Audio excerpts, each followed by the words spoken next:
చేశాడు. ఆ సిస్టంలో ఈ కోటాను కోట్ల జీవరాశులు అన్నీ కూడా వాళ్ళ జీవితాన్ని కొనసాగిస్తున్నారు.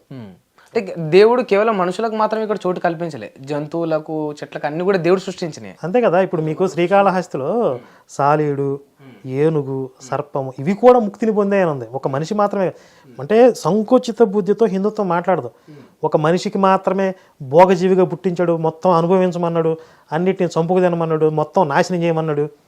ఇట్లా చెప్పాల హిందుత్వం. నువ్వు బ్రతుకు, మిగిలిన జీవరాశిని కూడా నీతో కలిసి సహజీవనం చేయగలిగే విధంగా కలిసి బ్రతకండి అని అన్నాడు.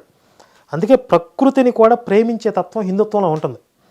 హిందుత్వం ఎందుకు బాగుండాలని అంటే, ప్రళయం ప్రపంచం నాశనం అవ్వకుండా ఉండాలి అంటే హిందుత్వం బలంగా ఉండాలి. లేకపోతే ఈ పాషాండ మాతలు వస్తే మొత్తం ప్రపంచం నాశనం, ప్రకృతి నాశనం, వినాశనమే. ఎందుకంటే మ్యాన్ మేడ్ రిలీజియన్స్ కదా. వీళ్ళకి ఇప్పుడు మనిషి తయారు చేసే మతాలు ఏమంటే వాడి స్వార్థమే ఆలోచిస్తాడు, లోక కళ్యాణం గురించి ఆలోచించడు. అది ఒక వ్యాపారం లాంటిది. వాడి వ్యాపారంలో వాడు ఎలా గెయిన్ అవ్వాలి, వాడి బిజినెస్ ఎలా డెవలప్ అవ్వాలి, ఇది మాత్రం ఆలోచిస్తాడు. ఇవి లోకాన్ని నాశనం చేస్తాయి. భగవంతుడు ఏం ఆలోచిస్తాడు? లోక కళ్యాణం గురించి ఆలోచిస్తాడు. ఒక వ్యక్తికి ప్రయోజనం కలిగించడం లక్ష్యం కాదు.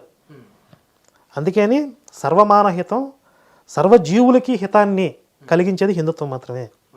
ఇప్పుడు మీరు ఇందాక ఒక మాట అన్నారు, మ్యాన్ మేడ్ రిలీజియన్స్ అని అన్నారు కదా. అసలు భగవంతున్నే అంటే దేవుణ్ణే గాడ్నే మ్యాన్ మేడ్ చేశారు వీళ్ళంతా కూడా. వీళ్ళు మనుషులు సృష్టించినదే. దేవుడి పేరు చెప్పి హిందువులో కొందరు, అందులో మీ పేరు కూడా చెప్పిండ్రు, పాస్టర్లో కొందరు, అందులో మీ మిత్రులు కూడా ఉన్నారు, ఇంకొందరు బాబాలు వాళ్ళు వీళ్ళు ఉన్నారు. వీళ్ళందరూ కలిసి దేవుడి పేరు చెప్పి యూట్యూబ్ ఛానళ్ళలో కావచ్చు, జనాల్లో కావచ్చు, గుడ్డిగా దేవుడిని నమ్మే వాళ్ళ దగ్గర నుంచి డబ్బులు కమాస్తున్నారు అనే ఒక ఆరోపణ మీ మీద ఉంది. ఎవరు చేసే ఆరోపణ? అలా చాలా మంది నాస్తికులు అంటూ ఉన్నారు. నాస్తికులు పాస్టర్లు అంటూ ఉంటారు కదా కొంతమంది. నాస్తికులు ఎవరు కొత్తగా మళ్ళీ ఉన్నారు, దేవుని నమ్మని వాళ్ళు ఉన్నారు, మా మీద విమర్శలు చేస్తున్నారు. నేను కలిసి ఒక ఇద్దరు వ్యక్తులతో మాట్లాడినప్పుడు కూడా పర్టికులర్గా మీ పేరు చెప్పకుండా, అంటే నాతో ఒక డిస్కషన్ వచ్చినప్పుడు వీళ్ళందరూ కూడా ఒక నాటకం, దేవుడి పేరు చెప్పి డబ్బులు దండుకునే ఒక బ్యాచ్ అని మిమ్మల్ని అన్నారు. అంటే పర్టికులర్గా మిమ్మల్ని కాదు, మొత్తం అందరినీ రుజువు చేయమనండి. మేము ఎప్పుడైనా సరే దేవుడి పేరుతో మేము ధనం తీసుకున్నట్లుగా ఒక్క చోట ఎక్కడ జరిగిందో రుజువు చేయమనండి. ఎప్పుడు ఒక్కసారి కూడా అడగలేదు. మేము దేవుడి పేరుతో ఎప్పుడు డొనేషన్స్ అడగలేదు. మీరు కనుక మా ఛానల్ చూస్తే మేము ఎప్పుడైనా డొనేషన్స్ అడిగితే మేము ఈ దేశాన్ని రక్షించుకునే పనిలో ఉన్నాం, దానికోసం మాకు ఆర్థిక సహకారం అవసరం, ఇది మేము చేసే పని కరెక్ట్ అనిపిస్తే, ఇది అవసరం అనిపిస్తే మీరు సపోర్ట్ చేయండి అని అడుగుతాం తప్ప దేవుడి పేరుతో మేము ఎప్పుడు డొనేషన్స్ తీసుకోవాలి. హిందుత్వాన్ని రక్షించుకోవటం అంటే అంతిమంగా భారతదేశాన్ని సంరక్షించుకోవటం. మీరు చూసుకోండి, ఎక్కడైనా మా వీడియోస్లో అలా ఉన్నాయని చూసుకోండి. కానీ మీకు చాలా వీడియోలు నేను చూపిస్తాను, బైబిల్ పేరు చెప్పి దేవుడి పేరు చెప్పి అమాయకుల్ని బ్లాక్మెయిల్ చేసి డబ్బులు అడిగే వీడియోలు ఎన్ని ఉన్నాయి పాస్టర్లు. ఇప్పుడు ఎవరైనా సరే మతం పేరుతో మోసం చెప్పు తీసి కొట్టండి వాడిని నేనేం భుజాన్ని వేసుకోవాల్సిన అవసరం లేదు. క్లియర్. అన్ని మతాల్లో మంచోళ్ళు చెడ్డోళ్ళు ఉంటారు, కానీ మతమే చెడ్డది, కొన్ని మతాలే చెడ్డయి అంటాను నేను. అర్థమైందా? హిందుత్వం చెడ్డది కాదు, హిందుత్వంలో చెడ్డవాళ్ళు ఉండొచ్చు, కానీ కొన్ని పాషాణ అసలు ఆ మతాలే చెడ్డయి. అది మొత్తం లోకానికే ప్రమాదం. మొత్తం మతం అంతా కూడా ప్రమాదం. అది బైబిల్ నిర్వచనం ఇచ్చింది కదా, వీళ్ళు విశ్వాసులు గొర్రెలని. మీ బైబిల్ మిమ్మల్ని అంటుంది కదా, మిమ్మల్ని ఆ పేరుతో పిలవచ్చా అంటే, సరే పిలుచుకోమనే వాళ్ళు కొంతమంది, అట్లా పిలుస్తావు, మమ్మల్ని మేము పిలుచుకుంటాం, నువ్వు పిలవకూడదు అనేవాళ్ళు కొంతమంది విచిత్రంగా చెప్తారు. సరే మీ బైబిల్ మీరు గొర్రెలు అంటది కాబట్టి మనం గొర్రెలు అంటే తప్పులేదు. అప్పుడు అందులో పుట్టడం నా తప్పు కాదు, అందులో పోతే నా తప్పు అయింది. ఇప్పుడు నాకు ఒక విచక్షణ జ్ఞానం ఇచ్చినప్పుడు నేను దాన్ని ఉపయోగించి అది అసత్యం అని తెలుసుకుని బయటకు వచ్చేసాను. అలా తెలుసుకోకుండా అందులోనే ఆ బురదలోనే కొట్టుకుపోతే నా తప్పైంది. అసలు హిందూ మతంలో ఈ రకంగా కుల విభేదాలు ఉండడం వల్లే, అంటే తక్కువ కులం ఎక్కువ కులం అని చూడడం వల్లే అవి తట్టుకోలేకనే చాలా మంది హిందువులు ఈ హిందూ మతాన్ని విడిచి క్రైస్తవ్యంలో చేరుతున్నారు. ఈ చాలా మంది ఏమనుకుంటారంటే ఈ కులాల వివక్షే కారణము హిందువులు మతం మారడానికి, కానీ అది ఒక్కటే కారణం కాదు.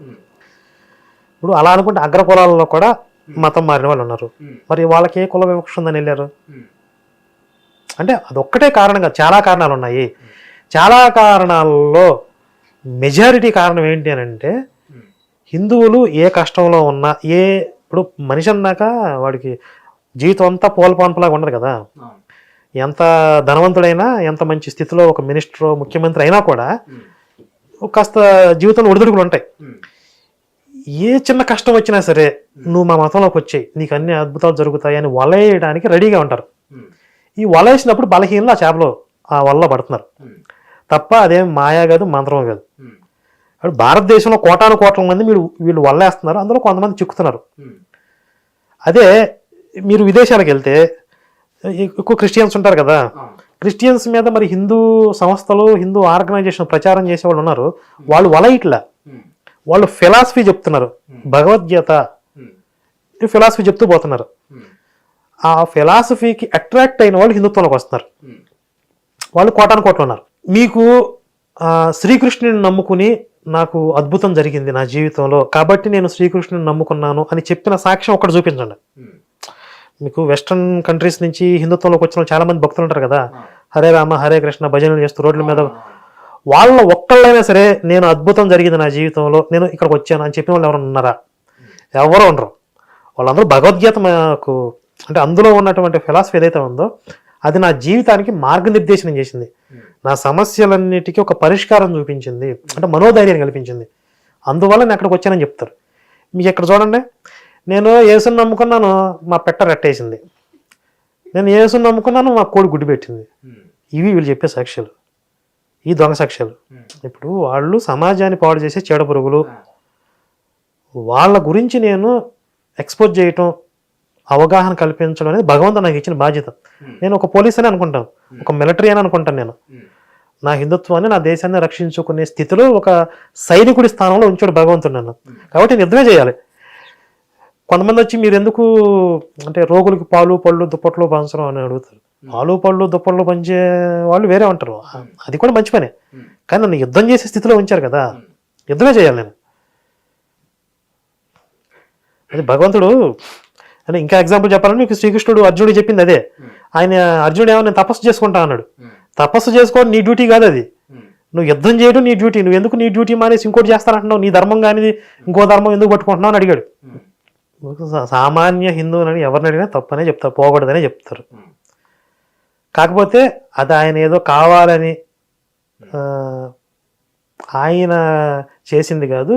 అంటే సహజంగా హిందువుల్లో ఉండేటువంటి సెక్యులరిజం అనేది ఎంతసేపు కూడా మనం పరమతాలను గౌరవించడం అంటే మన విశ్వాసాలని పణంగా పెట్టడం అనే స్థితిలోకి వెళ్ళిపోతున్నారు. మన ధర్మాలని, మన అస్తిత్వాన్ని పణంగా పెట్టేసి బెండ్ అయిపోయి మోకాళ్ళ మీద కూర్చుని వాళ్ళ విశ్వాసానికి సలాం అనాల్సిన అవసరం లేదు. మన అస్తిత్వాన్ని, మన ఉనికిని మనం నిలబెట్టుకుని పరమతాలని గౌరవించడం వరకు ఓకే.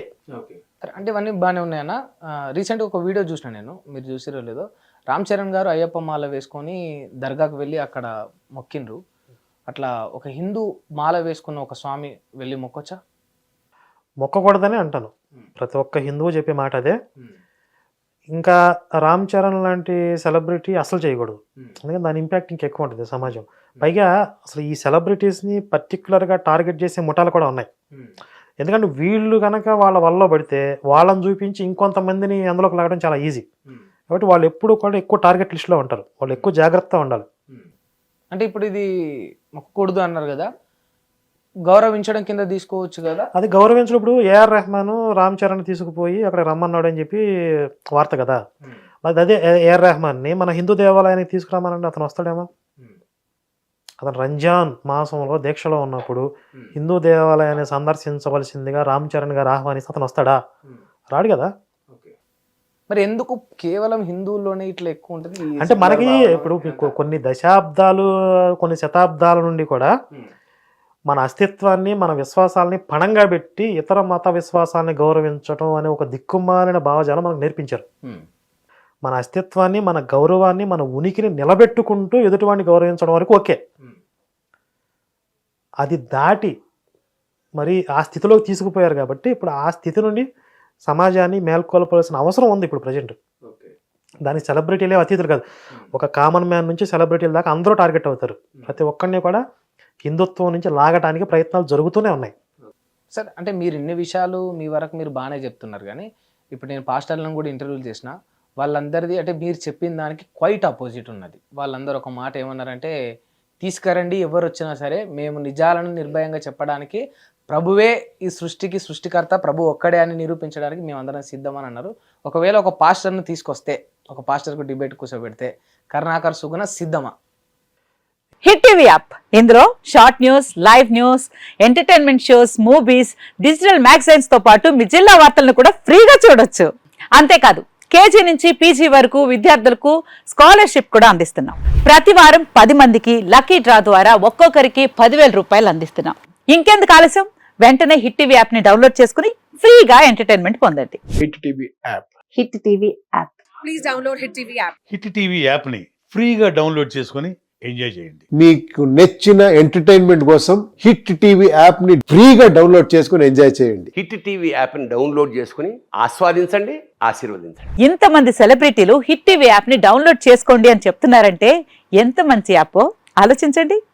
అమెరికా అమెరికా అమెరికా అమెరికాలో చదవాలనుకునే వాళ్ళకి విశ్వసనీయమైన పేరు మన శౌర్య కన్సల్టెన్సీ. UK లో 1 year masters. UK లో 1 year masters. 2 years work permit up to 5 years visa. Contact Saurya Consultancy. Contact 89851 89851.